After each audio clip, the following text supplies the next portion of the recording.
ये मत देखो।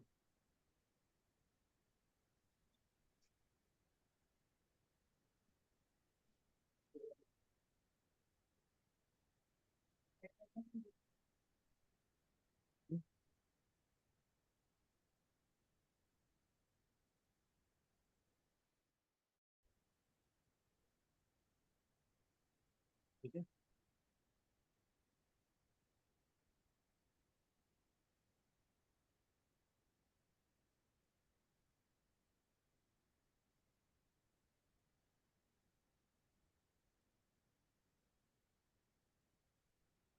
नमस्ते महाराज जी, नमस्ते नमस्ते।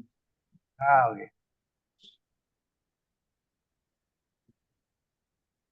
मोक्षमार्गस्य नेतारं भेत्तारं कर्मभूततां ज्ञातारं विश्वतत्त्वानां वन्दे तद्गुणलब्धये। सम्यक्त्वानुवादेन अंतर्प्ररूपणा में सम्यक्त्व मार्गणा की अपेक्षा क्षायिक सम्यक दृष्टिषु असंयत सम्यक दृष्टेर नाना जीवापेक्षा नास्त्यंतर। क्षायिक दृष्टियों में चौथे गुण स्थान का नाना जीवों की अपेक्षा अंतर नहीं है, अर्थात चौथा गुण स्थान क्षायिक सम्यक दृष्टियों में सर्वकाल किसी न किसी के अंदर होता ही है। एक जीवन प्रति जगन्य अंतर्मुहूर्त, एक जीव के प्रति जगन्य से अंतर्मुहूर्त का अंतराल है।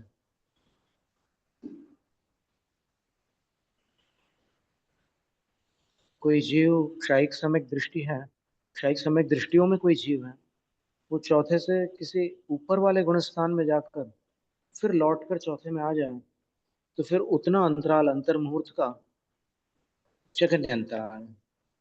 उत्कर्षेण पूर्व कोटि देशों न, और उत्कृष्ट अंतराल जो है कुछ कम एक पूर्व कोटि है।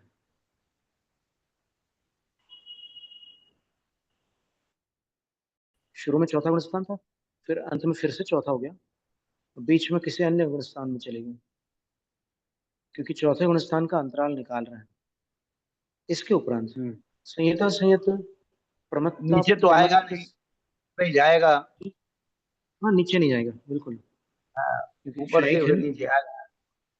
हाँ जी, पक्की बात है।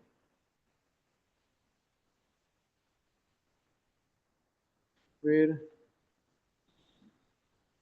संहिता संयत प्रमत्ता प्रमत्त संयता नाम नाना जीवापेक्षा नास्ति अंतर।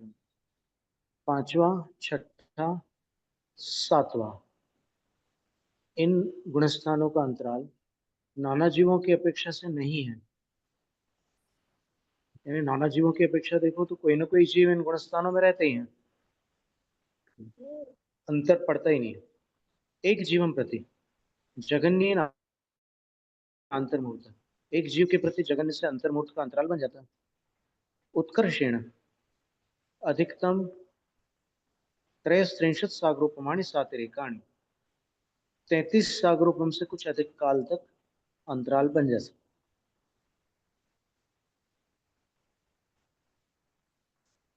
क्योंकि ये तीनों गुणस्थान जो है वो अणुव्रत महाव्रत वालों के हैं। तो 33 सागर से अधिक इसलिए बना रहे हैं क्योंकि देव पर्याय में अगर चले जाएं और आयु पर्यंत यहाँ पर संयम के साथ रहे, फिर मुनिलिंग में ऊपर चले गए भावलिंग के साथ में मृत्यु को प्राप्त होकर, तो 33 सागर की आयु में चले गए, फिर वहां से आकर के दोबारा इन गुण स्थानों को प्राप्त करने के लिए 8 वर्ष अंतर मुहूर्त तो लगेगा ही, इसलिए सात्विक है। चतुर्णाम उपशमका नाम नाना जीवापेक्षा सामान्यवत। चार उपशमक गुण स्थानों का नाना जीवों की अपेक्षा सामान्य के समान अंतराल है। एक जीवन प्रति जगन्य अंतर मुहूर्त है। एक जीव के प्रति जगन्य से अंतर मुहूर्त का अंतराल है। क्योंकि क्षयिक सम्यक दृष्टि जो है वो श्रेणी पर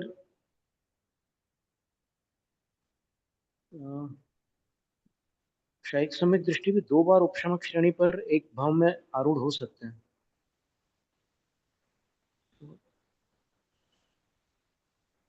चढ़ना और उतरना एक श्रेणी में भी अंतराल बन सकता है,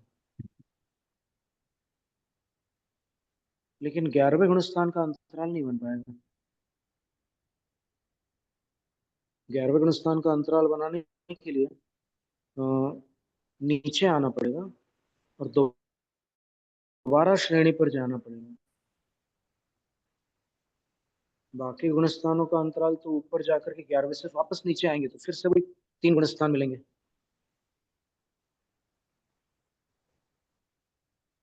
इस शिखर जी जाते समय रास्ते में जो जो स्टेशन आते हैं वो लौटते समय भी आते हैं।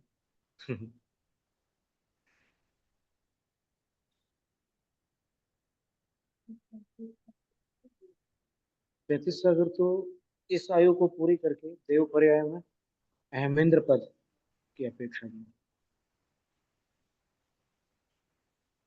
उत्कर्षेण त्रयस्त्रिंशत् सागरोपमाणि सातिरेकाणि।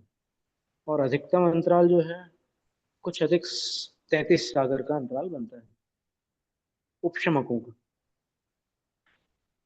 अब वो उत्कृष्ट बनाने के लिए वो जब यहाँ पर आएंगे ऊपर के अनुत्तर विमानों से, 33 सागर अनुत्तरों की आयु है, तो वहां से जब वापस मनुष्य बनेंगे तो मनुष्य पर्याय में उनको अधिकतम काल असंयम में या फिर श्रेणी रहित अवस्था में निकालना होगा।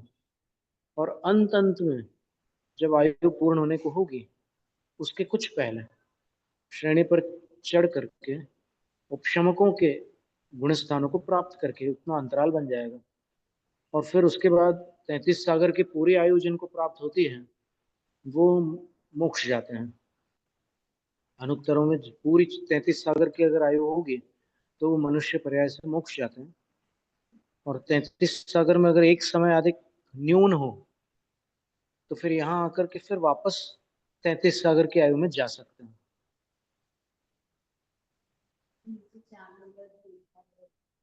हम्म?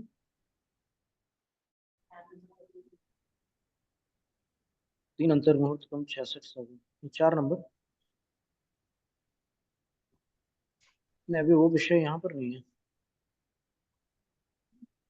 उत्कर्ष अभी बात चल रही है क्षयिक सम्यक दृष्टियों की। और कोई सम्यक दर्शन की यहाँ चर्चा नहीं है। अभी सम्यक मार्गणा चालू है, उसमें क्षयिक सम्यक में क्या क्या हो सकता है अंतराल बनाने के लिए वो चर्चा है। तो कुछ अधिक 33 सागर की आयु मतलब पूर्व कोटि की मनुष्य आयु है। और अंत अंत में जो क्षयिक सम्यक क्षपक श्रेणी वाला जो काल है उसको छोड़ दो। उपशमक श्रेणी पर आरूढ़ होकर के जो उन गुण स्थानों को वापस जाएंगे प्राप्त करेंगे फिर उतरेंगे, तब फिर उतरने वाले को नहीं गिनना, अपने को अधिकतम अंतराल निकालने के लिए चढ़ने वाले को गिनना है। ऐसे वो बन जाएंगे। शेषाणाम सामान्यवत। शेष गुण स्थानों का सामान्य के समान अंतराल है। क्षयिक सम्यक दर्शन के साथ जो शेष गुण स्थान होते हैं उनका 12, 13, 14 ये शेष हो गए। अब क्षयोपशमिक सम्यक दर्शन की बात। क्षयोपशमिक सम्यक दृष्टिषु असंयत सम्यक दृष्टेर नाना जीवापेक्षा नास्त्यंतरम। क्षयोपशमिक सम्यक दृष्टियों में जो असंयत सम्यक दृष्टि गुण स्थान है उसका चौथा गुण स्थान जो है उसका नाना जीवापेक्षा नास्त्यंतरम, नाना जीवों की अपेक्षा का अंतराल नहीं है। चौथे गुण स्थान वाले क्षयोपशमिक सम्यक दृष्टि सर्वकाल होती है। एक जीवम प्रति एक जीव के प्रति जगन्य अंतर्मूर्त है। जगन्य से अंतर्मूर्त का अंतराल हो जाता है। उत्कर्षण पूर्व कोटि देशों और अधिकतम अंतराल जो है चौथे गुण स्थान का अंतराल निकालना है। चौथे गुण स्थान का अधिकतम अंतराल जो है वो कुछ कम एक पूर्व कोटि प्रमाण है।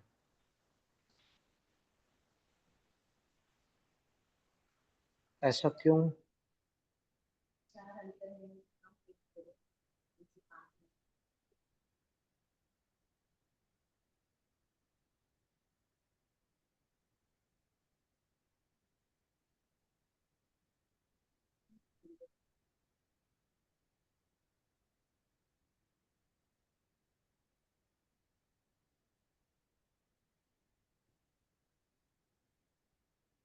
ये समूर्छन तिर्यंच की अपेक्षा से निकला ये, अच्छा। क्योंकि उत्कृष्ट अंतराल कराना है तो कम से कम वेस्टेज, मतलब कम से कम माइनस करना चाहिए, हाँ घर बच के रुकना पड़ता। हाँ हाँ तो तिर्यंच में हाँ, कोई समूर्छन तिर्यंच है। अंतर्मुहूर्त में क्षयक्षम सम्यक दर्शन प्राप्त हुआ, फिर अंतर्मुहूर्त में वो अन्य पंचम गुण स्थान में चले गए। हाँ, अंतर को प्राप्त हो जाएगा। फिर मरण काल में वापस चौथे में आ गया।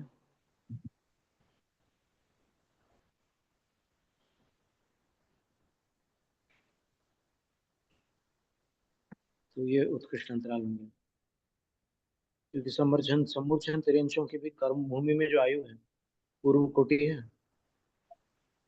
संयता संयत पंचम गुण स्थान का नाना जीवापेक्षा नास्ति अंतर, नाना जीवों की अपेक्षा अंतर नहीं है।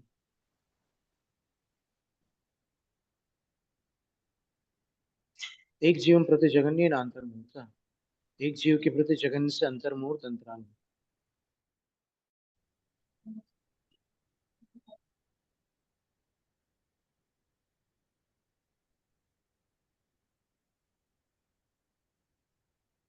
यानी पंचम गुण स्थान से कहीं नीचे वाले गुण स्थान में जाकर फिर वापस पंचम में आ जाए तो अंतर मुहूर्त में ऐसा शक्य है। उत्कर्षेण षट् सागरो प्रमाणित देशुना, अधिकतम जो 66 सागरोपम से कुछ कम काल है।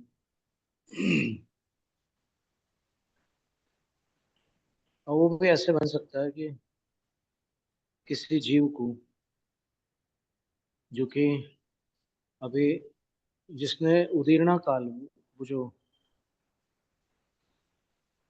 उद्वेलना काल है, किसी जीव ने औपशामिक सम्यक दर्शन प्राप्त किया और उद्वेलना काल पूर्ण किए बिना सम्मूर्छन सैनी पंचेंद्रिय पर्याप्त तिर्यंचों में जन्म प्राप्त किया, तो वो शीघ्रातिशीघ्र क्षायोपशमिक सम्यक दृष्टि बन जाता है और पंचम गुणस्थान को प्राप्त कर लेता है। और फिर वहां से पंचम गुणस्थान फिर छूट भी जाता है। तो छूट जाने पर क्या होता है? चौथा गुणस्थान हो जाता है। अब चौथे गुणस्थान में फिर वो गतियों को परिवर्तित करते हुए चिरकाल तक भ्रमण करता है और 66 सागरोपम काल तक भटकता है, कुछ कम, और अंत में फिर वापस पंचम गुण स्थान को प्राप्त हो जाता है। यानी इतने लंबे काल तक बीच में छठे सातवें गुण स्थान को तो प्राप्त हो गया, लेकिन पंचम में वापस नहीं गए और अंत में आकर के फिर पंचम में आ गए, तब फिर ये अंतराल बना। ऐसा क्यों? छठे सातवें में क्यों जाना पड़ रहा है? क्योंकि चौथे गुण स्थान का उत्कृष्ट काल 33 सागर से कुछ अधिक है और ये 66 सागरोपम है। तो 66 सागरोपम तक चौथे में तो रह नहीं सकते, और पंचम में अगर चले गए तो फिर वो अंतराल छोटा हो जाएगा। तो अंतराल में तो पंचम को अंत में लाना है, तो बीच में फिर छठे सातवें में भी उनका काल निकलेगा, यथासंभव।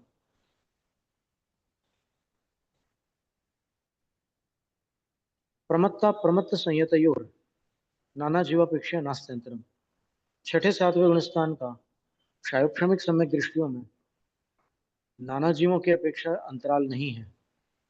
एक जीवन प्रति, एक जीव के प्रति जगन्य अंतर मुहूर्त है, कम से कम अंतर मुहूर्त अंतराल है।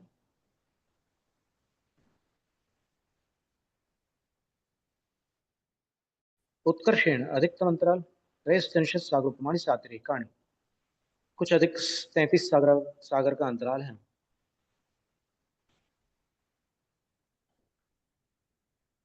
ये कुछ अधिक निकालने के लिए इस वर्तमान पर्याय में तो 33 सागर पाने के लिए मुनि अवस्था अनिवार्य है।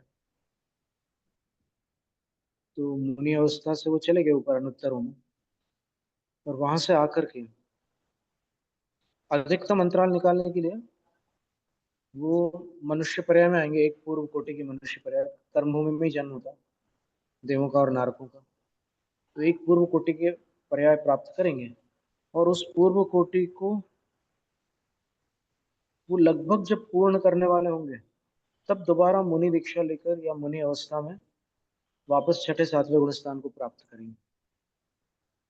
सर्व जगन्य काल जो शेष रहेगा उसमें, और उसके बाद श्रेणी पर आरूढ़ होकर के मोक्ष श्रेणी। तो ये उत्कृष्ट अंतराल हो गया छठे सातवें गुण स्थान का। क्षायोपशमिक सम्यक दर्शन के साथ अधिकतम अंतराल इतना बन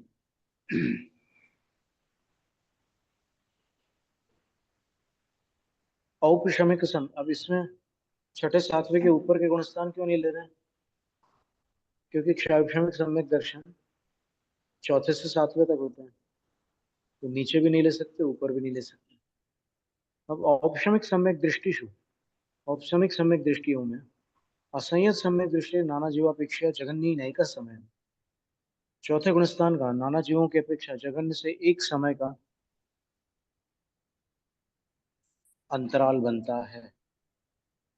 उत्कर्षेण सप्त रात्रिन दिनानि, और अधिकतम अंतराल जो है 7 रात और दिन, पूरा एक सप्ताह का अंतराल। छठे सातवें गुणस्थान में औपशमिक सम्यक के साथ एक भी जीव ना हो, ऐसी स्थिति बन जाती है इतने काल तक। फिर कोई जीव आ जाता है। एक जीव प्रति जगन्य उत्कृष्ट चांतरमूर्त, एक जीव के प्रति जगन्य और उत्कृष्ट अंतराल अंतर्मूर्त का है।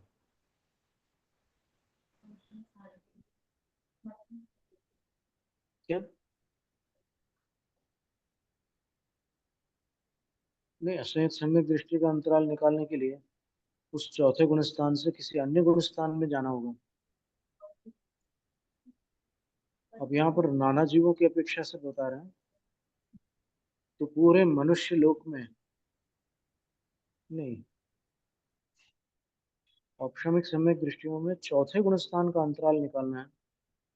तो उतना अंतराल निकालने के लिए नाना जीवों की अपेक्षा जगन्य से एक समय का अंतराल हो सकता है संपूर्ण लोक में। एक समय तक चौथे गुण स्थान में कोई भी औपशमिक सम्यक दृष्टि नहीं है। इतना अंतराल एक समय का जम कम से कम होता है। और अधिकतम अंतराल कितना होता है? चौथे गुण स्थान के अंतराल की बात है कि चौथे गुण स्थान में एक भी औपशमिक सम्यक दृष्टि न हो, ऐसा कितने समय तक संभव है? तो बोले उत्कर्षेण सप्त रात्रि दिनानी, 7 रात और दिन, पूरे एक सप्ताह तक चौथे गुण स्थान वाले औपशमिक सम्यक दृष्टि एक भी नहीं होंगी। एक जीवम प्रति, एक जीव के प्रति जगन्य उत्कृष्ट चांतरमूर्त है, जगन्य और उत्कृष्ट अंतराल अंतर्मुहूर्त का है। ऐसा क्यों? क्योंकि कोई एक जीव और चौथे से पंचम में चलेगी। स्वयं का स्वयं में है ना एक दिन। हाँ, औपशमिक समय का ही काल चल रहा है, चौथे से पांचवें में चले गए और पांचवें से वापस चौथे में आ गए, तो तो अंतर्मुहूर्त का स्वयं का काल। स्वयं में है ना एक जीव, वो स्वयं जीव ऊपर गया तो नीचे आ गया। हाँ वही तो, एक जीव का तो वैसे ही बनेगा। और ये जगन्य और उत्कृष्ट अंतर्मुहूर्त इसलिए है क्योंकि अंतर्मुहूर्त के बाद औपशमिक सम्यक रह नहीं बस सकता। संयता संयतस्य नाना जीवापेक्षा जगन्य न्याय का समय है। संयता संयत गुण स्थान का नाना जीवों की अपेक्षा जगन्य से एक समय अंतराल है।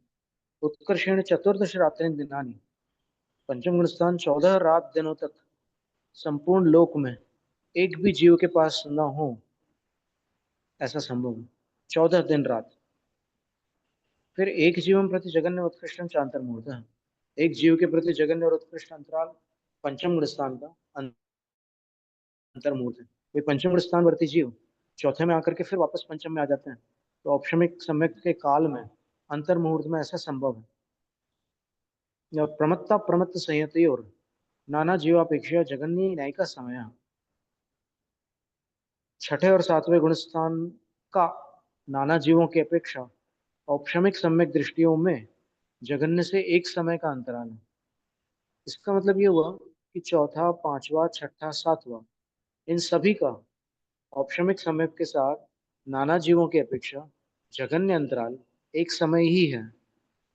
चौथे का उत्कृष्ट अंतराल 1 हफ्ता है, पंचम का उत्कृष्ट अंतराल 14 दिन है, और छठे सातवें का उत्कृष्ट अंतराल उत्कर्षण पंचदश रातें दिनानि, दिन रात का अंतराल है।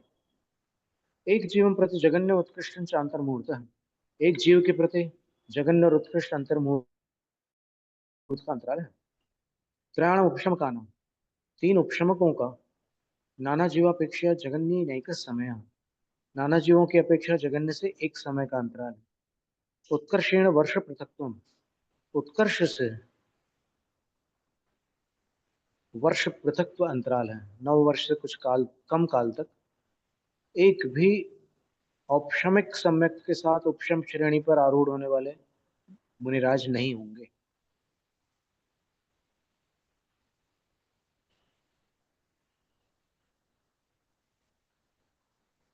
एक जीवन प्रति जगन्य उत्कृष्ट चांतर मुहूर्त है। एक जीव का अंतराल जगन्य और उत्कृष्ट अंतर मुहूर्त है। ऊपर के गुणस्थानों में जाकर फिर नीचे उतरते समय ये अंतर मुहूर्त घटित हो जाएगा, और फिर दोबारा अगर श्रेणी पर आरूढ़ होना है तो फिर 8वें से नीचे आकर पुनः फिर क्षयक्षमिक सम्यक दर्शन में आना पड़ेगा, फिर दोबारा द्वितीय उपशम बनाना पड़ेगा, और फिर ऊपर जाना पड़ेगा। अब फिर वो मार्गणा बदल जाएगी ना, अंतर मार्गणा। अब यहाँ पर क्या करना है कि वो औपशमिक सम्यक बना रहे और उसी में अंतराल निकल जाए। तो उस अपेक्षा से उन्होंने ऐसा बताया कि ऊपर जाकर के फिर नीचे उतरते समय ये बात बन जाएगी, क्योंकि औपशमिक सम्यक का काल है, या द्वितीय उपशम का काल, पूरी श्रेणी का जितना काल है उतना काल उसका है ही है। नीचे आने के बाद वो छूटता है।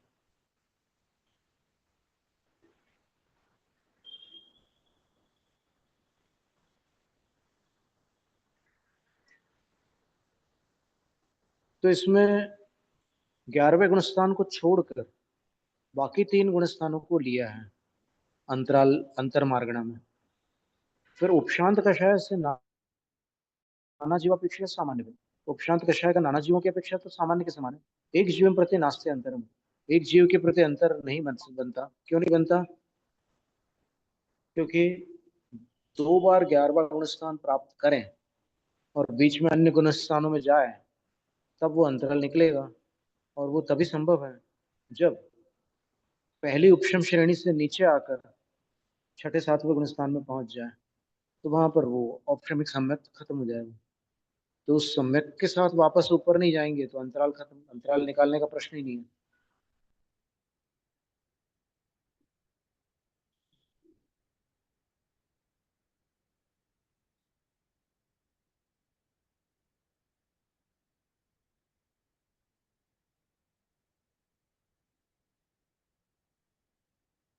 फिर सासाधन सम्यक दृष्टि, सम्यक मिथ्या दृष्टि और नाना जीवापेक्षा का समय, दूसरे तीसरे गुणस्थान का नाना जीवों की अपेक्षा जगन से एक समय का अंतराल है। नाना जीवों की अपेक्षा उत्कर्षण पल्लवों असंख्य भाग, दूसरा तीसरा गुणस्थान सारे संसार में, सारे जगत में अभाव को प्राप्त हो जाए। कितने काल तक हो सकता है ऐसा? तो उत्कर्षण पल्योपम असंख्य भाग, पल्य का असंख्यात भाग यानी असंख्यात वर्ष प्रमाण काल पूरा जगत दूसरे और तीसरे गुण स्थान से रहित हो जाएगा। कोई भी जीव नहीं है दूसरे तीसरे गुण स्थान, ऐसा हो सकता है। एक जीवन प्रति नास्ते अंतरम, एक जीव के प्रति अंतर नहीं बनता।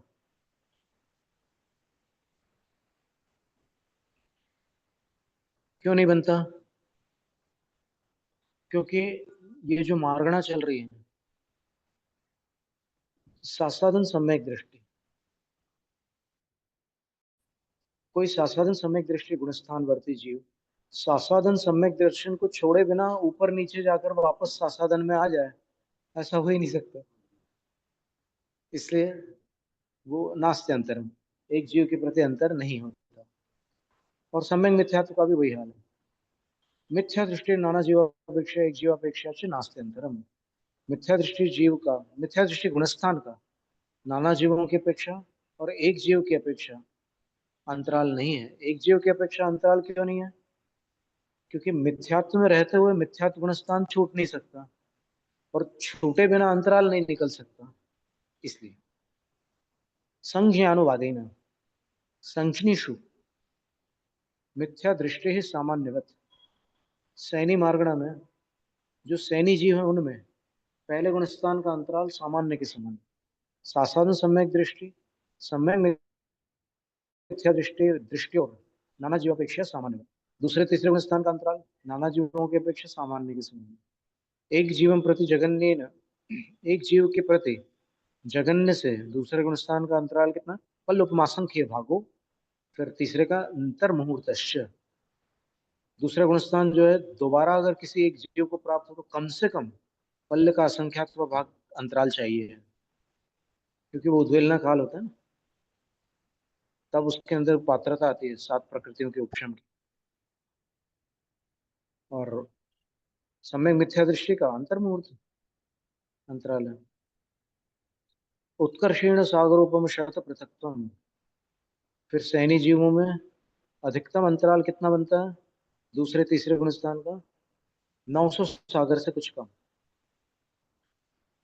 असंयुक्त सम्यक दृष्टिया प्रमत्तांता नाम चौथे पांचवे छठे सातवें गुणस्थानों का नाना जीवापेक्षा नास्त्यंतरम।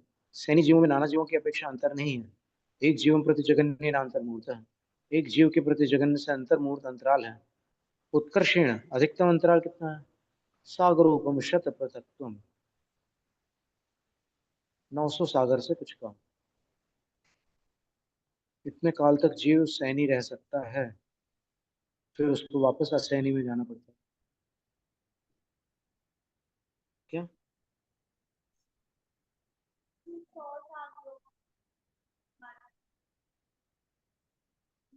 सागरोपम शत पृथक्त्व है, तो पृथक्त्व का तो अर्थ हो गया 900 से कम। एक ही होता है।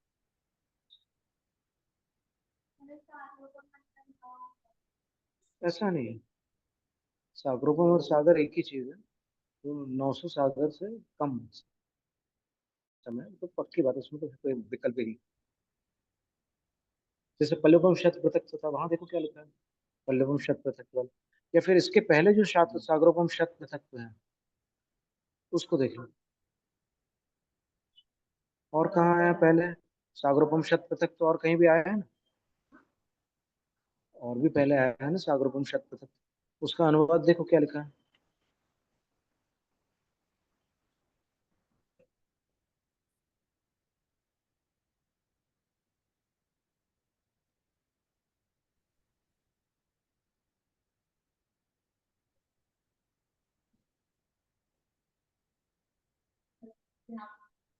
ये पंडित जी ने क्या लिखा है?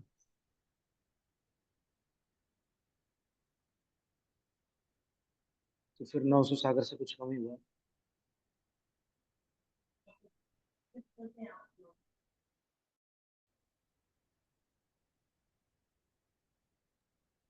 वेद मार्गणा तीन में, वेद मार्गणा में आया है सागरोपन पृथक। हाँ, उसका पृथकत्व, पृथकत्व नहीं बोलना, पृथक्त्व पृथक्त्व। पृथकत्व। बत- हाँ, आप देखिए क्या उसका अनुवाद क्या लिखा है माता जी ने। वेद मारणा देखो, वेद मारणा।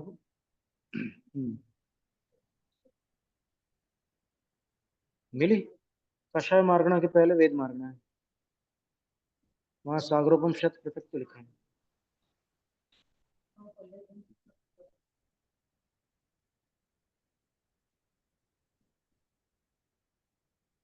तो 100 पल्लवम पृथक्त्व का अर्थ है, पृथक्त्व शब्द अगर अपन हटा दें और उसका हिंदी करें तो 900 सागर से या 900 पल्लव से कुछ कम, ऐसा अर्थ निकलेगा। क्योंकि 9 की संख्या से नीचे शत पृथक का अर्थ होता है 100, शत पृथक का अर्थ होता है 300 से 900, ये संख्या है। पल्लुपम शत पृथक है, वहां सागरूपम शत पृथक। हाँ बस इतना ही है, वो कोई खास बात नहीं। अनुवादकों ने उसका 100 सागरोपम पृथक ऐसा लिखा है अनुवाद। हाँ वास्तव में अगर और सरल लिखते वो तो फिर 900 सागर से कुछ कम लिख देते हैं, हाँ क्योंकि अभी अधिकतम अंतराल निकालना है ना, तो पृथक में से हाँ जो अधिकतम राशि है उसको ले लेंगे अपन। हाँ 899 सागरोपम ले लेंगे। हाँ।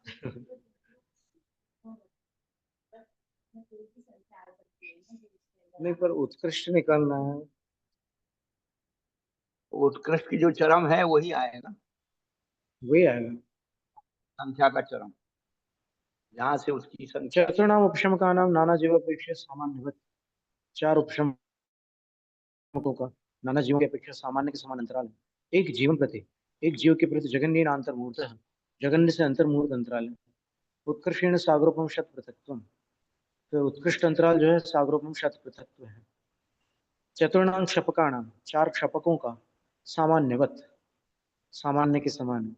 असंजनी नाम, अब सैनी मारगण में असैनियों को छोड़ नहीं सकते, उनको भी यहाँ पर, क्योंकि इस मारगणों में पक्ष और प्रतिपक्ष दोनों को ग्रहण करना होता है।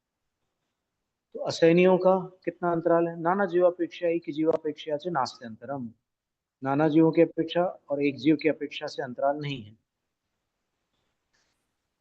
क्योंकि असैनी रहते हुए गुणस्थान बदलकर वापस उसी पुराने गुणस्थान में आना संभव नहीं है, क्योंकि असैनी गुणस्थान बदल नहीं सकते, सम्यक दर्शन नहीं हो सकता ना उनको, तो एक ही गुणस्थान में कायम रहेंगे, स्थिर रहेंगे। तद हम्म? हाँ पक्की बात है। चतुर्गति भव्यो सन्नी, गुम्मटसार में है ना बात, चार गति का भव्य हो, सैनी हो, पज्जत हो, जागरो, पर्याप्तक हो, जागृत हो, ज्ञानोपयोगी हो, साकारोपयोगी हो, तो ऐसा जीव कालादि लब्धि से परिपूर्ण हो, वह जीव सम्यक को प्राप्त करता है। तद उभय व्यपदेश रहता नाम सामान्यवत, सैनी असैनी इन दोनों नामों से जो रहे थे केवली भगवान, उनका अंतराल कितना है? तो बोले सामान्य के समान है। अब अंतिम मार्गण है, अंतिम प्ररूपणा में आहार अनुवादेन, उस मार्गण का नाम है आहार मार्गण। आहार अनुवादेन, आहार केशु मिथ्या दृष्टि सामान्यवत, आहार अनुवाद मार्गण, तो आहारकों में मिथ्या दृष्टि गुणस्थान का अंतराल सामान्य के समान है। सासाधन सम्यक दृष्टि, सम्यक मिथ्या दृष्टि और नाना जीवापेक्षा सामान्यवत, सासाधन सम्यक दृष्टि और सम्यक मिथ्या दृष्टि दूसरे तीसरे गुणस्थान का नाना जीवों की अपेक्षा से जो अंतराल है वो सामान्य के समान है, क्योंकि अनाहारक नहीं करना है वहां पर बीच में, विग्रह गति में न जाते हुए उनको बार बार ऋजु गति से ही जन्म होते जा रहा है, तो जितना काल उसमें उनका निकलेगा वहां पर, तो वो अंतराल माना जाएगा। एक जीवन प्रति, एक जीव के प्रति जगन्य न, जगन्य से पल्लवम आसंख्य भागोंतर्मुहूर्त, दूसरे गुणस्थान का अंतराल पल्लवम का असंख्यात्व भाग है और तीसरे का अंतर्मुहूर्त। उत्कर्षण आंगुल असंख्य भागो संख्य असंख्य उत्सर्पिण्य अवसर्पिण्य, अधिकतम अंतराल कितना हो सकता है एक जीव का? जगन्य अंतराल तो बता दिया, पर अनाहारक हुए बिना कितना काल वो निकल सकता है उनका अंतराल प्राप्त होने पर? तो बोले कि कोई दूसरे गुणस्थान से किसी अन्य गुणस्थान में चला गया, नीचे ही आना है दूसरे से, तो और उसके बाद फिर अंगुल के असंख्यातवें भाग में जितने प्रदेश हैं वो कितने हैं कि असंख्य या संख्य या उत्सर्पिण्य अवसर्पिणी, असंख्यात में असंख्यात उत्सर्पिणी अवसर्पिणियों को गुणित कर दो, उतना लंबा काल उनका, उतना उत्कृष्ट काल है, फिर वापस उनको दूसरा या तीसरा गुणस्थान प्राप्त हो सकते हैं। इसके बाद चौथे गुणस्थान की बात बात चलती है चौथे पांचवें छठे सातवें। असंयत सम्यक दृष्टि प्रमत्तांता नाम, चौथे से अप्रमत्त पर्यंत गुणस्थानों का नाना जीवापेक्षा नास्त्यंतर, वो सांतर मार्गणा में है ही नहीं वो। ये चार गुणस्थान निरंतर रहते हैं। एक जीवन प्रति जगन्य अंतर मुहूर्त, एक जीव के प्रति जगन्य से अंतर मुहूर्त का अंतराल इन चारों गुणस्थानों का बनता है। उत्कर्षेण, अधिकतम अंतराल कितना बनेगा? अंगुला संख्य भागो संख्या संख्या उत्सर्पिण्य अवसर्पिण्य, अंगुल का असंख्यातवा भाग प्रमाण अंतराल बनेगा। वो कितना है? बोले असंख्याता संख्यात उत्सर्पिणी और अवसर्पिणी प्रमाण, इतना अंतराल हो जाता है। चतुर्णाम उपशमकाना, चार उपशमकों का नाना जीव अपेक्षा सामान्य, एक जीवन प्रति जगन्य अंतर मुहूर्त है, नाना जीवों की अपेक्षा सामान्य के समान एक जीव के प्रति जगन्य से अंतर मुहूर्त का अंतराल है।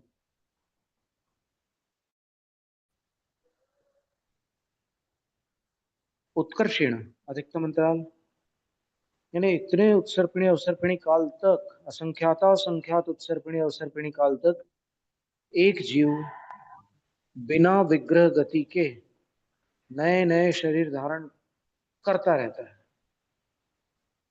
बड़ा लंबा काल है। ऋजु गति से मिल जाएगा ना, ये यहाँ पर ऋजु गति से प्राप्त करने वाली बात है कि इतने दीर्घ काल तक वो प्रत्येक मरण के उपरांत ऋजु गति से ही नवीन शरीर प्राप्त करते जा रहे हैं, तो अनारक बनेंगे। तो असंख्याता संख्यात उत्सर्पिणी और अवसर्पिणी काल तक वो ऋजु गति से ही भावांतर को प्राप्त होता।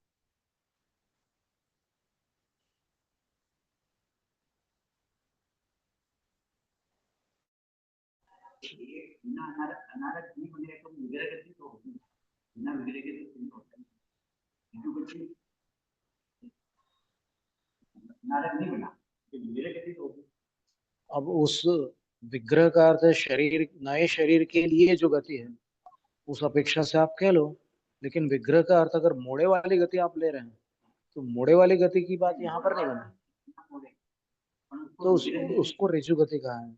इसलिए अपन संज्ञा जो दी है आचार्यों ने उसको सीधे सीधे ग्रहण करेंगे तो फिर जो उसका उसकी अर्थापत्ति है वो उलझन नहीं उत्पन्न करेगी। वरना अगर आप विग्रह गति के दो अर्थ, विग्रह गति के दो अर्थ कैसे होते हैं? सुनो, एक विग्रह से दूसरे विग्रह को प्राप्त करने के लिए जो गति हो रही है, विग्रह का अर्थ शरीर है, तो एक शरीर से दूसरे शरीर को प्राप्त करने के लिए जो गति हो रही है वो विग्रह गति है। और वहां क्या कह रहे हैं? विग्रह गतौ कर्म योग, वहां पर विग्रह गति संज्ञा किसके लिए है? जिसमें कार्मण का योग होता है वो वाली विग्रह गति है। तो आपको यहाँ पर वो विग्रह गति लेना है, ये यहाँ पर वो श्लेष अलंकार मत लगाइए। विग्रह शब्द के दो अर्थ है, एक शरीर से दूसरे शरीर जाने वाली गति भी विग्रह गति है, वो अभिप्राय यहाँ नहीं लेना है। यहाँ पर सीधे सीधे ये लेना कि बिना मोड़े की गति है, और बिना मोड़े की गति के साथ एक जीव असंख्याता संख्यात उत्सर्पिणी और अवसर्पिणी काल तक नए नए शरीरों को प्राप्त कर सकता है बिना मोड़े के। ऐसे कर्म का बंध कैसे होता होगा अब ये तो केवली भगवान जानते हैं, पर होता है। जब केवली भगवान नहीं तो ये बात कही है।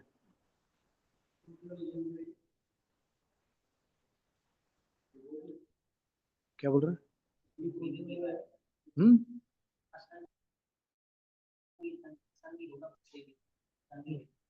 नहीं, अभी आहार मार्गणा चल रही है, तो आहार मार्गणा में ये चर्चा हो रही है कि कुछ गुणस्थानों के जो अंतराल निकाल रहे हैं तो वो अंतराल इतने लंबे हो रहे हैं, तो अब वो इतने काल तक जब वो वहां जा रहे हैं नए नई पर्यायों में, तो मिथ्यात्व के साथ ही जा रहे हैं ना। असंख्याता संख्यात उत्सर्पिणी उत्सर्पिणी, कितनी बड़ी बात है।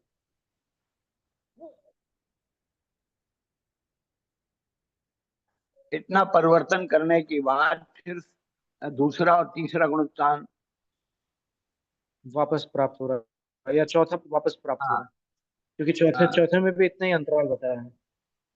हाँ और ये उपशमकों का भी उतना ही अंतराल बता रहे, चौथे से लेकर सातवें का भी उतना ही अंतराल है।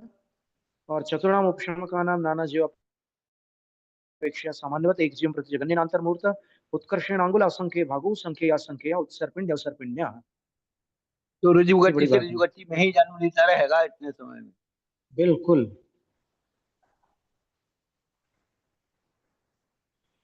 यानी बीच में अनाहारक हुए बिना फिर से हाँ उपशम श्रेणी प्राप्त हो जाएगी। लेकिन काल इतना विशाल काल है कि असंख्यात हाँ उत्सर्पिणी और अवसर्पिणी, असंख्यात में असंख्यात गुणित कर दो, उतने उत्सर्पिणी हाँ। अवसर्पिणी काल निकल जाएंगे। यानी आप तो समझ लो आर कि आर असंख्याता संख्यात 24 ही बीत जाएगी। हाँ असंख्याता संख्यात 24 तीर्थंकरों की 24 ही निकल जाएंगी।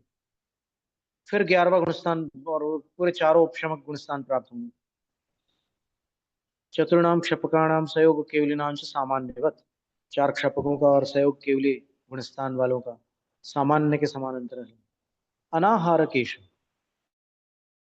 अब अनाहारकों की बात चल रही है। आहार मारणा में दोनों को लेना पड़ता है। मिथ्या दृष्टि पहले गुणस्थान का नाना जीवापेक्षा ना एक जीवापेक्षा से नास्ते अंतरम, नाना जीवों की अपेक्षा और एक जीव की अपेक्षा अंतर इसलिए नहीं बनता क्योंकि अनाहारक अवस्था में मिथ्यात्व गुणस्थान को बदलकर वापस मिथ्यात्व गुणस्थान में आया नहीं जा सकता। हाँ सासाधन सम्यक दृष्टि नाना जीवापेक्षा जगन्य न्याय का समय, सासाधन सम्यक दृष्टि जीव गुणस्थान का नाना जीवों की अपेक्षा जगन्य से एक समय अंतराल बन जाता है अनाहारकों के, कि कोई भी जीव अनाहारक नहीं है दूसरे गुणस्थान में, कम से कम एक समय का अंतराल हो जाता है ऐसा। उत्कर्षेण पल्योपम असंख्य भाग है, और अधिकतम काल जो होगा पल्योपम का असंख्यातवा भाग है, उतने काल में फिर से कोई एक आध जीव अनाहारक हो जाएगा दूसरे गुणस्थान में। एक जीवम प्रति नास्ते अंतरम, एक जीव का अंतराल बन ही नहीं सकता क्योंकि सासाधन से सासाधन में वाना वापस आना अनाहारक अवस्था में संभव ही नहीं, क्योंकि एकम दो तीन अनाहारक है, तीन समय काल है अनाहारक का, और सासाधन गुणस्थान का काल कम से कम एक समय है और अधिक से अधिक 6 आवली है। तो वो सासाधन गुणस्थान को छोड़कर वापस उस गुणस्थान में आने के लिए एक जीव को पल्ल का असंख्यात भाग तो चाहिए ही चाहिए। तो फिर हाँ। वो जो अनाहारक कि वो अवस्था में दोबारा, उतनी बनना बहुत मुश्किल है। तत्काल में विशुद्धि बनना बहुत मुश्किल है। नहीं सासाधन गुणस्थान तो ऊपर से नीचे आ रहा है ना, संश्लेष ऊपर से का नहीं, फिर गुणस्थान है वो। वो ठीक है, पहले में आकर के फिर ऊपर जाएगा फिर नीचे आएगा। नहीं वो तो बहुत बड़ी बात हो गई, वो तो लंबा हाँ काम हो ये गया। वो 3 समय में कैसे संभव है।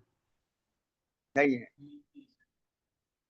असंयत सम्यक दृष्टि, चौथे गुणस्थान का नाना जीवापेक्षा जगनी एक समय, नाना जीवों की अपेक्षा जगन से एक समय का अंतराल पड़ता है। कभी पूरे लोक में एक भी जीव अनाहारक न हो चौथे गुणस्थान में, तो वो एक समय का ऐसा कालखंड आ जाता है कि जब एक भी जीव अनाहारक नहीं है।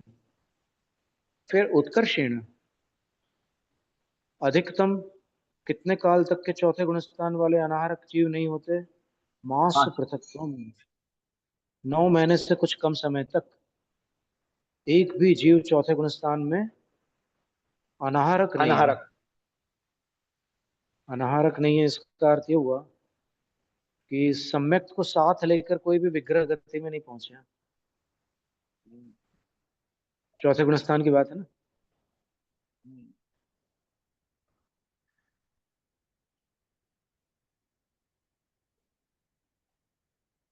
अब ये अनाहारक अवस्था जो है मरण वाले गुणस्थानों में ही लागू होती है, पहले गुणस्थान में, दूसरे गुणस्थान में, चौथे गुणस्थान में ये अनाहारक अवस्था यहाँ बन रही है।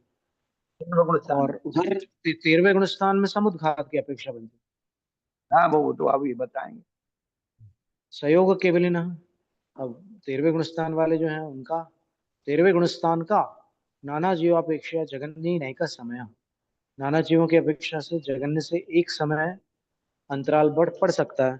एक समय तक कोई भी प्रतर और लोक पूर्ण में न हो, सहयोग केवली कम से कम एक समय का अंतराल बनेगा। उत्कर्षेण, और अधिकतम अंतराल कितना बनेगा, वर्ष पृथक्त्वम, 9 वर्ष से कुछ कम काल ऐसा बन सकता है कोई कि समुद्र जब करने वाले कोई भी नहीं हो। समुद्घात करने वाले केवलियों का अभाव हो जाए। 9 साल से कुछ समय कम एक भी केवली समुद्घात ना कर रहे हो। तो इससे ये बात तो इससे तो ये बात प्रमाणित हुई कि एक मत ऐसा भी है ना कि सभी जीव समुद्रघात करते हैं। नहीं नहीं नहीं, ऐसा नहीं। ऐसा एक मत है ना। और ये मत, यहाँ पर तो दूसरा मत स्पष्ट हो रहा है कि समुद्रघात का अभाव हो जाता है 9 वर्ष तक, कुछ कम समय तक। हाँ। अगर सारे जीव समुद्रघात करते होते तो फिर तो ये अंतराल बन ही नहीं सकता, क्योंकि हम्म 6 महीने तक का मोक्ष का समय जो है 6 महीने का अंतराल है।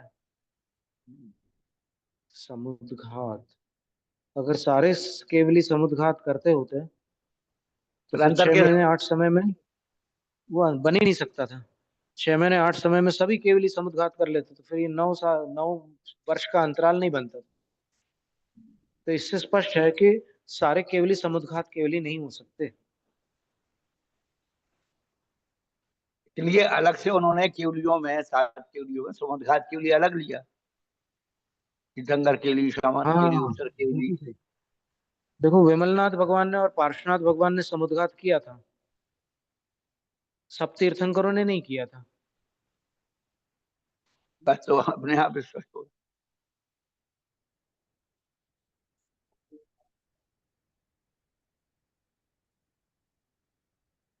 एक जीव प्रति नास्ति अंतरम, एक जीव के प्रति अंतराल नहीं निकल सकता, क्योंकि सहयोग केवली है। और वो सहयोग केवली का अंतराल निकालने के लिए किसी अन्य गुण है, और वो संभव नहीं है। इसलिए एक जीव के प्रति अंतराल नहीं है।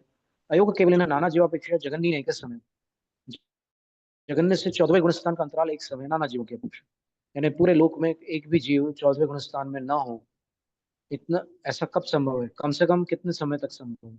एक समय। और उत्कर्षेण षण मासा, अधिकतम अंतराल कितना होता है 14वें गुणस्थान का? 6 महीने। 6 महीने तक एक भी जीव 14वें गुणस्थान में ना हो, और फिर 8 समय में 608 जीव 14वें में जाकर के मोक्ष चले जाएंगे। और एक जीवम प्रति नास्ति अंतरम, एक जीव के प्रति अंतर नहीं है। अंतरम अवगतम, अंतर मार्गण अंतर प्ररूपणा अवगत हो चुकी, अर्थात यहाँ पर समाप्त हो गई। जानकारी हो गई, विचार हो अब गया। मतलब यहाँ पर अनाहारक मार्गना जो है, इसमें हाँ सभी जी, जगह पर एक जीव की अपेक्षा कोई अंतर नहीं ऐसा निकल रहा है, पूरी की पूरी मार्गना में।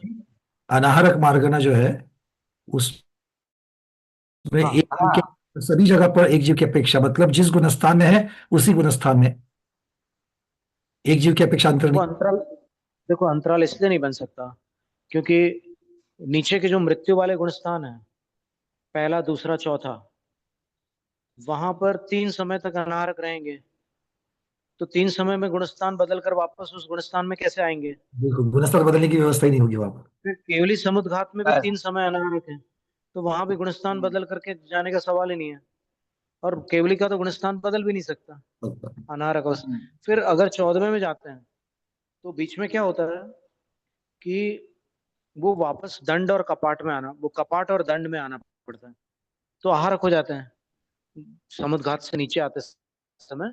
फिर उसके बाद तीसरा शुक्ल ध्यान करके फिर 14वें गुण स्थान में जाते हैं। तो 14वें गुण स्थान में अ ई उर री, इन 5 अक्षर प्रमाण काल तक अनाहारक रहते हैं, लेकिन वहां पर संक्रमण नहीं हम्म। होता गुण स्थानों का।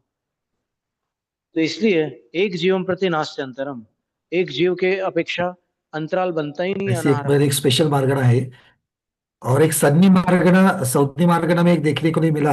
वहां पर देशों ने और सात्विक ये दोनों भी शब्द नहीं आ रहे, पूरे का पूरा वहां पर अंतर मिल रहा है, कुछ कम ज्यादा वाला नहीं है सौतनी मार्गना में।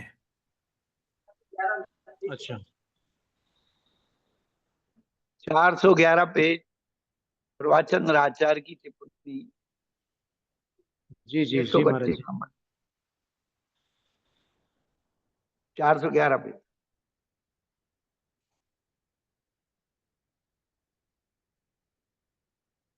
असंज्ञ नाम।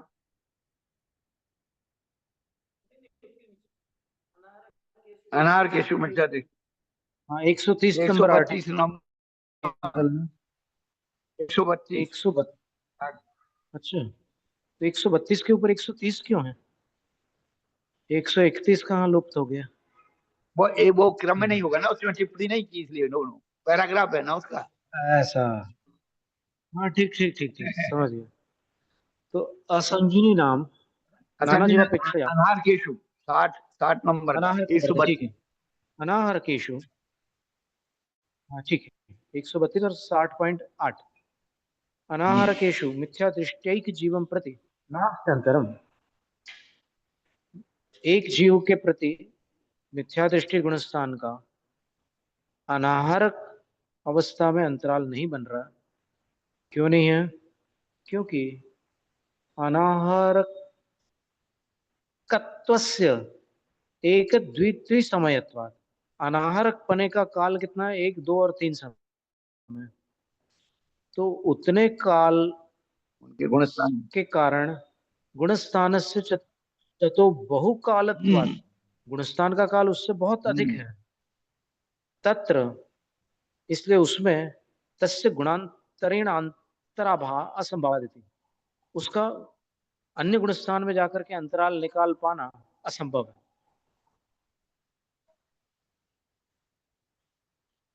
चलो, अच्छा हो गया। अंतर मार्गणा आज पूर्ण हुई। अब भाव मार्गणा आएगी, तो भाव प्ररूपणा आएगी। अंतर प्ररूपणा पूर्ण हुई, अब भाव प्ररूपणा प्रारंभ होगी। जैनम जयतु शासन यदर्थमात्रा पदवाक्यहीनं मया प्रमादादेति किंचन उक्तम् तन्मे क्षमित्वा विदधातु देवी सरस्वती केवल बोधलब्धम्।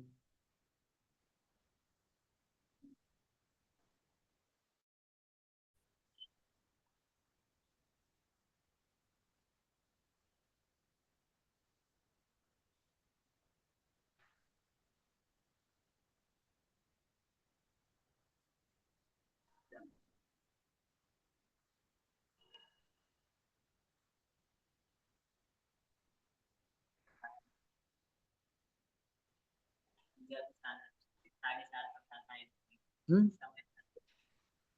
जी, समय सर।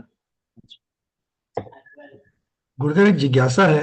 कल जो परिहार विशुद्धि का जो प्रकरण चल रहा था, उसमें महाराज जी हाँ ने जी, कल मुनिश्री ने जो कल परिहार विशुद्धि संयम का भगवती आराधना का एक रेफरेंस दिया था, तो उसमें मैं हाँ देख जी। रहा था। तो उसमें एक शब्द हमको ये नीचे मिले कि जहाँ 6 भिक्षाएं अपुनरुक्त मिल सके, ऐसे स्थान में ही ये रहना योग्य समझते हैं। तो ये जहाँ 6 भिक्षाएं अपुनरुक्त मिल सके, तो इसका क्या अर्थ करेंगे? इसका अर्थ ये माने है कि 6 एक भिक्षा चक्र। का पुनः परिवर्तन ना हो, अलग अलग स्थानों पर उनको भिक्षा का मिलना हो। मतलब 6 दिनों पुनरुक्त तक लगातार अपुनरुक्त। अलग अलग चौके में पड़गान हो, इतना हाँ अर्थ है उसका सरल शब्द में। अच्छा, मतलब छह आहार की चर्चा सात, करते हैं। हाँ, सातवां आहार उन 6 में से किसी में हो जाए तो चलेगा, लेकिन 6 आहार लगातार भिन्न भिन्न चौके में हो, वहीं पर परिहार विशुद्धि वाले रह सकते हैं। अच्छा, वे 6 प्रकार के, मतलब 6 प्रकार के आहार की चर्चा, प्रकार शब्द लगा करके मैं इसलिए कंफ्यूज हो गया वहां। क्या लिखा है उसमें? ये वहां लिखा है, जहां 6 भिक्षाएं अपुनरुक्त मिल सके, ऐसे स्थान में रहना। 6 भिक्षा हो गई। भिक्षा का अर्थ साधु दिन में एक बार भिक्षा छह ग्रहण आहार हो करते गए, हैं। मतलब 6 आहार हो गए इनडायरेक्ट। 6 भिक्षा का अर्थ वो उनका भोजन हो गया वो। तो ठीक। 6 भोजन भिन्न चौके में हो, तो वहां परिहार विशुद्धि वाले रुक सकते हैं। अगर 6 दिनों में दोबारा किसी में जाना पड़े, तो फिर उनका विहार हो जाएगा अन्यथा। बड़ा सुंदर वर्णन दिया है उनका। हाँ, कौन सी गाथा है? ये भगवती आराधना, विजयोदया टीका 155। हाँ, ठीक है।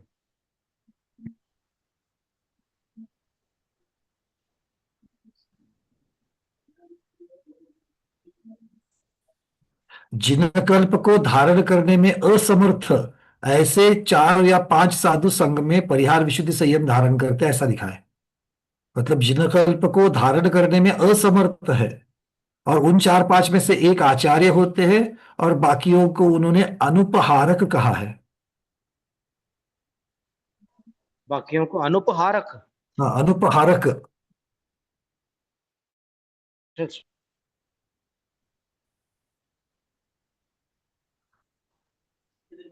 इसको समझना होगा।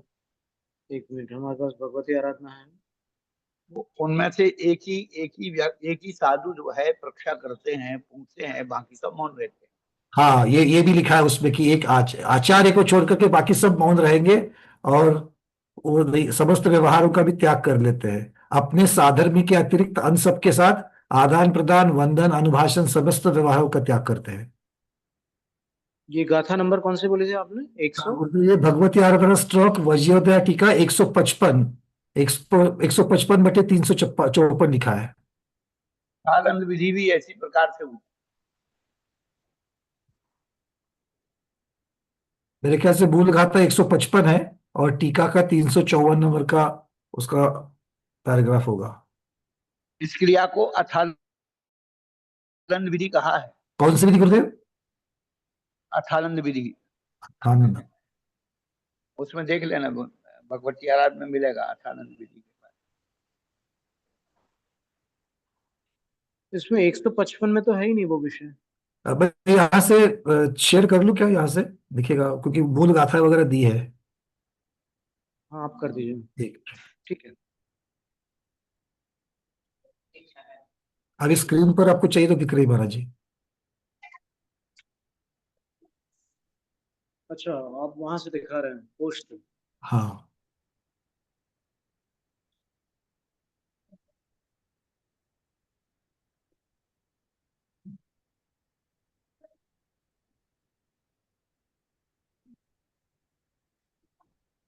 पहला ही शब्द है उस पर, जिनकल्पस्य समर्थः, ऐसा लिखा हुआ उन्होंने। वो अगर विधियां और दूसरी हो तो उतनी दूर जा सकती मैं दीदी के मोबाइल पर भेज रहा हूँ ये। है। भेज दीजिए।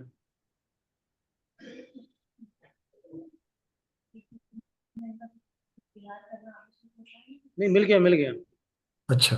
ये पेज नंबर 201 पर मिला। अच्छा। परिहार उच्यते, जिन कल्पस्या समर्था परिहार समय, परिहार संयम भरम बोधुम समर्था। ठीक है। जिन कल्प के लिए जो असमर्थ, जिन कल्प में ऐसा है कि 6 महीने हर साल उपवास होते हैं, तो वो 6 महीने का उपवास करने में जो असमर्थ है, तो अपन असमर्थ शब्द पढ़ करके ज्यादा अपने आप को ऊंचा ना समझे। तो परिहार विशुद्धि वाले 3 ऊपर के संगनन वाले ही होते हैं। बिल्कुल। लेकिन फिर भी उनमें देखो आप, वज्र ऋषभ नारद संगनन होते हुए भी उनके पास 6 महीने के उपवास की क्षमता नहीं है।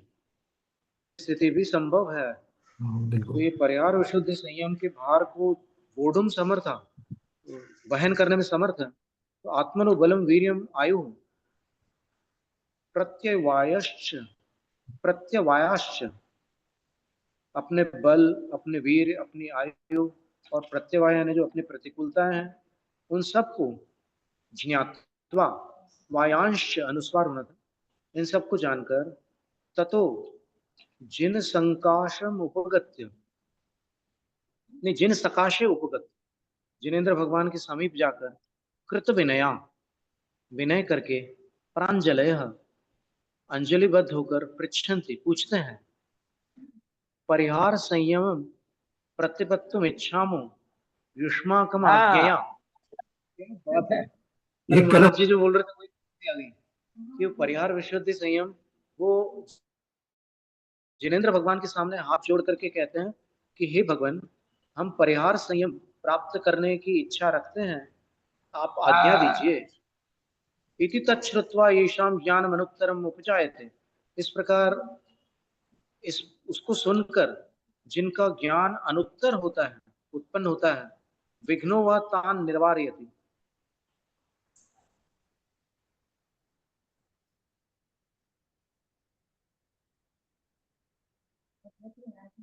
भगवती आराधना पेज नंबर 201। निसृष्टासु, निसृष्टास्तु यतीन्द्रेण संहिता। इसको शांति से पढ़ते हैं ना, अब एकदम जल्दी जल्दी में नहीं ठीक है, आनंद ठीक आएगा। है, बस बस ठीक है। मिल तो गया ना स्वामी जी। बहुत सुंदर। हमें मालूम था कि आपने पढ़ा है, तो फिर तो आपने कहा है, तो वो तो पक्की बात है, अचूक है वो तो। नहीं, बहुत पहले पढ़ा था। कोई बात नहीं, पता नहीं है। वो धारणा मति ज्ञान आपका उतना प्रबल है ना। पर ये कि थोड़ा सा विस्मृत हो जाता हूँ, वो प्रसंग आने पर आ ही कोई बात जाता है नहीं, कहीं ना कहीं। वो तो अब एक गाथा आई है ना मूलाचार में, दूसरे भाग में आई ना एक गाथा, विणेन सुदमधीतम जैव पमायण होई विस्तरितम तमोवत्थादि हाँ पर केवल ज्ञानम च हाँ आवहति। विनय से पड़ा हुआ श्रुत यदि प्रमाद के कारण और उपलक्षण से अन्य किसी कारणवश विस्मृत हो जाता है, तो वह आगामी भाव में पुनः उपस्थित हो जाता है और केवल ज्ञान का आह्वान करता है, अर्थात क्या उस बात भाव है। में केवली बना देता है। अद्भुत है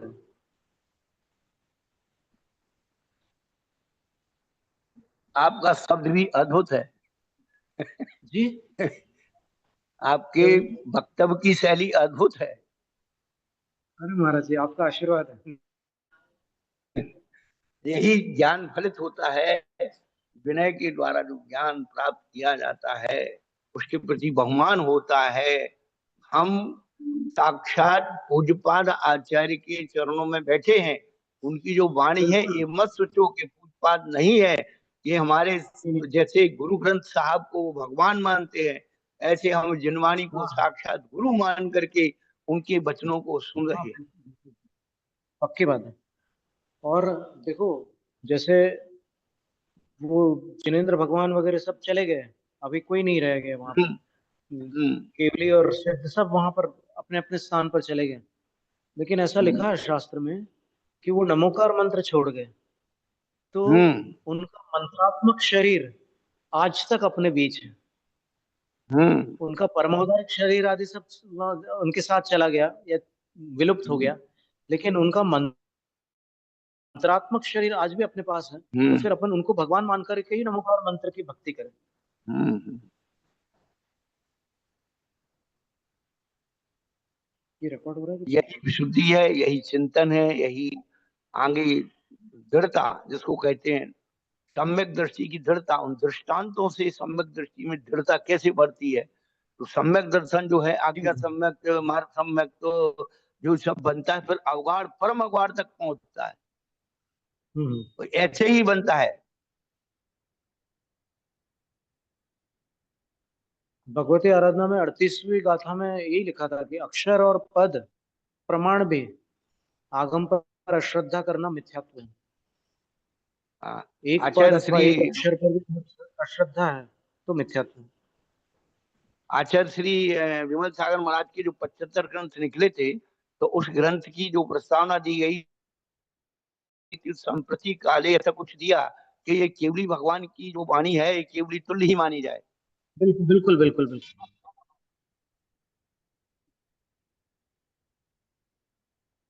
तो इसलिए हमारे यहाँ देव सात गुरु को रत्न कहा है। तीनों को बहुमान दिया है, तीनों को पूज्य कहा। एक बिल्कुल दूसरे की महिमा से बिल्कुल कोई दूसरे की महिमा कम नहीं है। बिल्कुल। और सम्यक दृष्टि होकर के भेद अपन कर रहा अपन है, तू देव सात गुरु में भी भेद कर रहा है, तो तू परम मिथ्या दृष्टि है, नहीं कर परम सकते। प्योर है, शुद्ध मिथ्या दृष्टि। देखो, शुद्ध मिथ्या दृष्टि। हम्म। अथा लिंदको, अलिंदक शब्द है आगे चलकर। ठीक है, भगवती आराधना तो अद्भुत ग्रंथ है। तो ये मिल गया ना प्रकरण की भगवान से याचना करते हैं पर्याप्त संयम के लिए। क्या गजब की बात है, एकदम सीधे जाकर भगवान से कह रहे हैं। जिन सकाशे उपगत्य कृत विनया प्रांजलय, जिनेन्द्र भगवान के निकट जाकर उन्होंने पूरी विनय पूरी करके, मतलब परिक्रमा आदि सब लगा करके विधिवत पूरे। क्या? नहीं, जिनेन्द्र भगवान है ओरिजिनल तीर्थंकर, क्योंकि परिवार विशुद्धि उनके बिना नहीं होती। फिर हाँ, 3 परिक्रमा आदि सब कुछ करके प्रांजलि अंजलि बांध करके पूछते हैं कि परिहार संयम प्रतिपत्तुम इच्छामः। हम सभी परिहार संयम प्राप्त करने के इच्छुक हैं। युष्माकम आज्ञा, लेकिन आपके आज्ञा चाहते हैं। हाँ।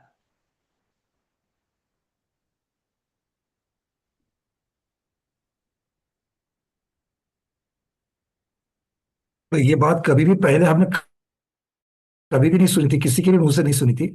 इसलिए कल इतना तो आश्चर्य होता जब कि वो गाथा जा करके देखी, तब जाकर के और खजाना मिल गया उसमें तो। ऐसा है कि यहाँ ये जिनवाणी माँ की शरण में, ये ये आप ये समझ लो कि ये दिव्य ध्वनि प्रातिहार्य का एक छोटा सा रूप है जो अपने को मिल रहा है। बिल्कुल। तो आप ये समझो कि इसमें बहुत सारे अभूतपूर्व रत्न भरे हुए हैं।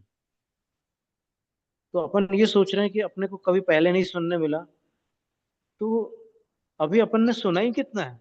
तो इसीलिए तो मतलब ये क्या सौभाग्य को, मतलब अपने के ऊपर सौभाग्य की अनुभूति हो रही है कि हर रोज नई नई चीजें मिल रही है। और ये बात, इस बात की तो बिल्कुल गारंटी है कि इस भवन में तो सारा कुछ मिलना ही नहीं है, बट जो भी मिल रहा है और इतना अद्भुत अद्भुत मिलते जा रहा है। और इसलिए हम शिष्यों के लिए गुरुदेव तो ये सोने पर सुहागा नहीं सौगंध सब आ गए कि आप दोनों के चरणों में बैठ करके हम सबको एक एक एक, इतना ही नहीं, व्याकरण के साथ में चीजें मिल रही है, अलग अलग चीजें मिल रही है, नई नई चीजें मिल रही है।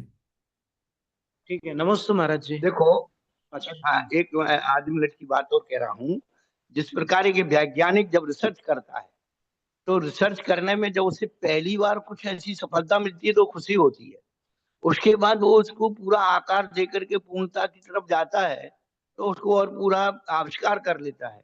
उसी प्रकार से जब भी हमें कोई भी नए शब्द सब वो है, लेकिन आचार्यों की वाणी पर अर्थबोध और भावबोध का जब प्रारंभ हो, पहले शब्दबोध हो।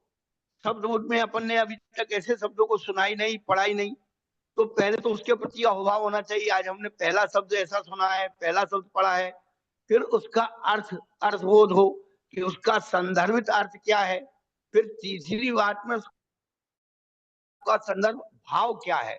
जब हम 3 क्लासों को पास कर जाएंगे, तब हमारी दृढ़ता में बिल्कुल विशुद्धि और सम्यक्त का जो अभिभूत है, माने भाव है, वो हमारी आत्मा उसको बिल्कुल पकड़ के बैठ जाएगी। बिल्कुल शब्द बिल्कुल। तो अर्थ और भाव।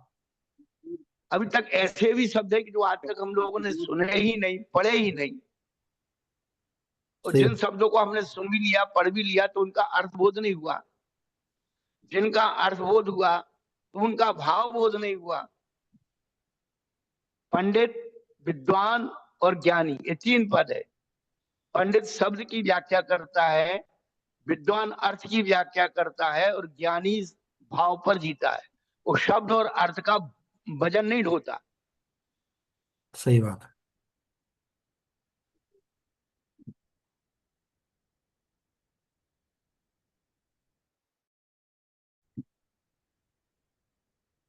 पंडित कहता है इस ग्रंथ में ये लिखा, इस गाथा में ये लिखा, वो लिखा।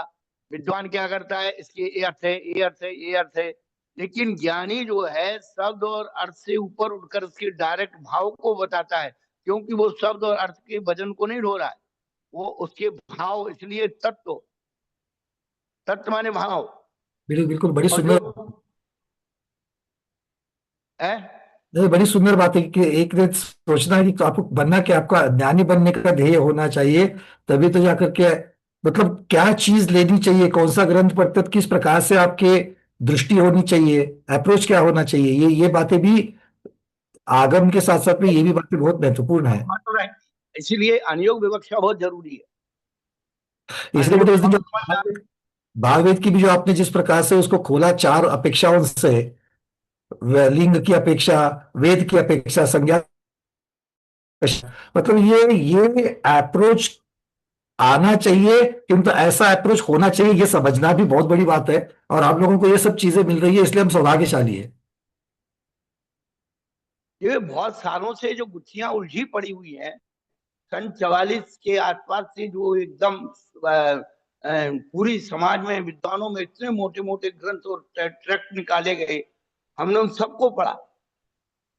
लेकिन जब हमने इनकी हमें समकक्ष रख करके एक दूसरे से जोड़ा कि इनका इससे संदर्भ क्या है, इससे इसका संदर्भ क्या है, हम्म। कोई द्रव्य में अटक के रह गया, कोई भाव में अटक के रह गया, कोई अंगोपांग में अटक के रह गया,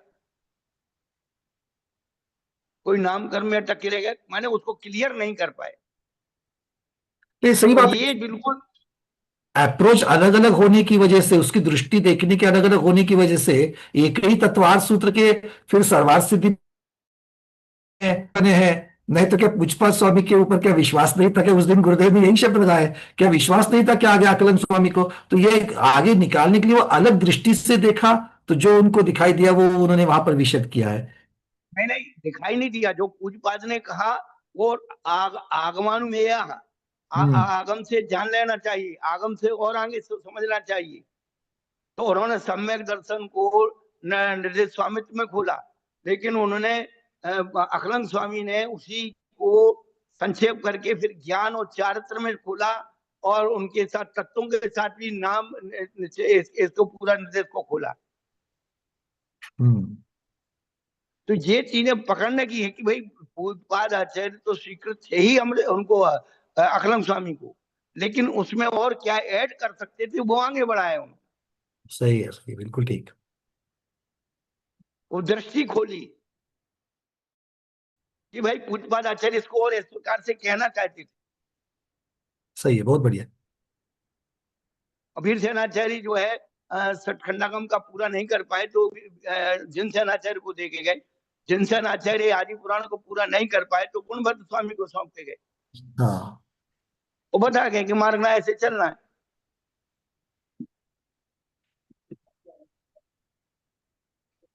दीपक जी, आप कुछ पूछना चाह रहे हैं? आपने हैंड रेस किया है।